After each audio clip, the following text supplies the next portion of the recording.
શ્રી રામાભ્યામ નમઃ એક પ્રખ્યાત સૂક્તિ છે કે અહિંસા પરમો ધર્મ, પણ આ સૂક્તિ અધૂરી છે, આપણને અડધૂરી શીખડાવવામાં જ આવી છે. પણ આ કીધો છે કે ધર્મ હિંસા તથૈવ ચ, અહિંસા પરમ ધર્મ છે.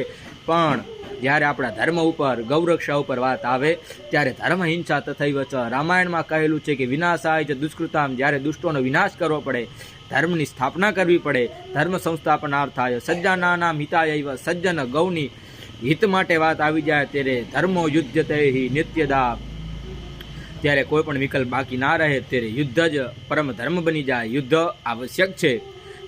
જ્યારે આક્રાંતાઓની શક્તિ વધી જાય ત્યારે કૃષ્ણ ભગવાન ગીતાજી અધ્યાય 4 શ્લોક 8માં સ્વયં કહે છે કે પરિત્રાણાય સાધુનામ વિનાશાય ચ દુષ્કૃતામ ધર્મ સંસ્થાપનાર્થાય સંભવામી યુગે યુગે. જ્યારે આક્રાંતાઓની શક્તિ વધી જાય છે ત્યારે સ્વયં ભગવાન પણ યુગ યુગમાં પ્રકટ થઈને એ ધર્મીઓનો નાશ કરે છે.